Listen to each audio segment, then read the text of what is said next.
Hirra kunoo har'a agarre kunoo woboo teenya abdii biyyaa, abdii Oromoo fi Oromiyaati isaan kun. Waggaa haaraa bara 2022 sababeeffachuudhaan akkanatti dhiichisu jiran dachii Oromiyaa irratti. Isaan Oromoodha dachii fi irratti dhiichisu jiran. Mee ilaalaa dhiichisa kana walumaan.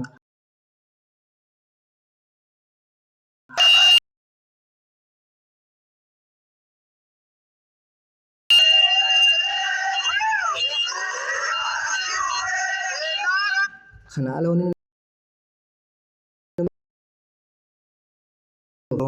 Oromiyaan tokko isaan hundinuu haala kanaan Oromoof bonaa fi rooba keessa dararamanii akkanatti karaa qabsoo dhugaatiin qabsaa'uuf akkana dhiichisaa nu jiran. Oromoon hundinuu irraa gammaduu qabna.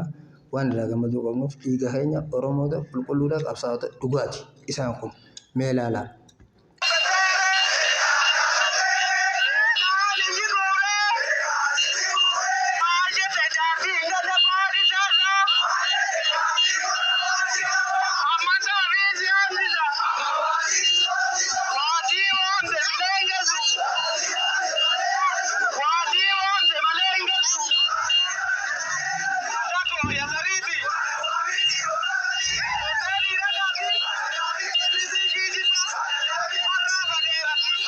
Abbaan biyyaa Oromoodha jedhan irra jedhu qacam godhi jaalala. Mee ilaala nuuf jedhaniiti Oromoo jedhaniiti bakka jirtanitti isaan kana deeggaraa ka humnaanis ka qabeenyaanis bira dhaabbadha. Kan qabnellee bishaan obaasaa isaan ifi qaba waliin himina waliin tokkoomina hin tokkoomina ifi qaba wajji qabsaawaa karaa dhugaati qabsaa'ota dhugaati akkasitti.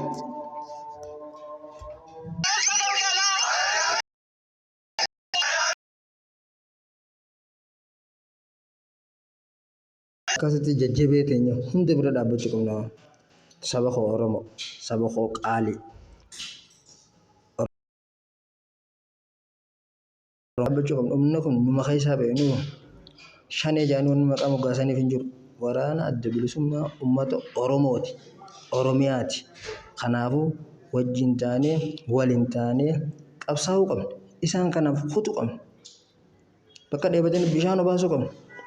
Ifi qabuu qabna obboleeyyan keenya foon keenya eenyuuf qabsaan uummata Oromoo Oromiyaaf qabsaan warra dachii teenya saamu jira qabeenya keenya saamu jiran saba amma osoo tokko nama ajjeesanii jimlaan of fidan kunuu nuu qaanidha.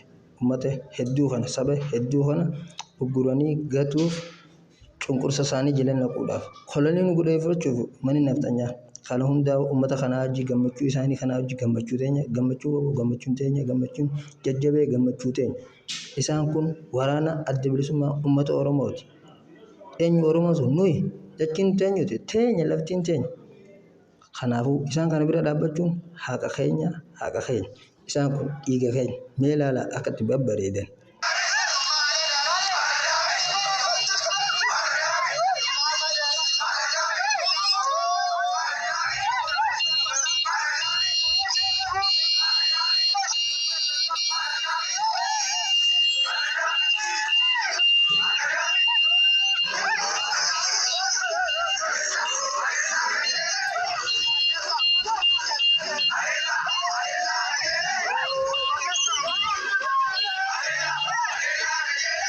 Barkan agarsiisu kun maaliif Oromoo qabsoonee akka oppidiyoota akka piipiitti akka sirna nyaatti mootummaa amma nama nyaachaa jiru aangoo irra jiru kana irratti mee ilaala warra abbootii gadaa karrayyuutis gataniiti shaneen hin jirtu nuti woboo beekna waraana adda bilisummaa uummata Oromoo beekna malee woboodha.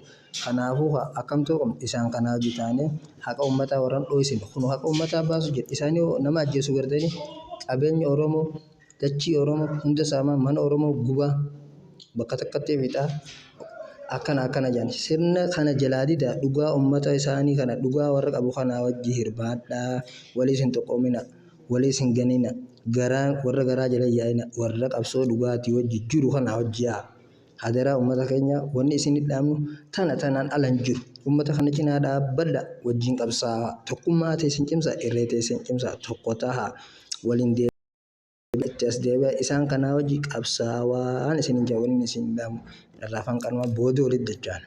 Kanaafuu isaan kana bira haa dhaabbannu. Woboo jajjabee waraan adda bilisummaa uummata Oromooti.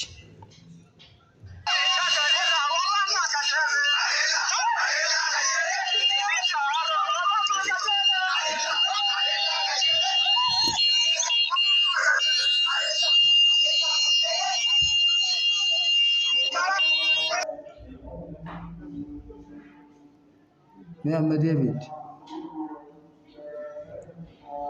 Maal viidiyoo fidde? Mee amma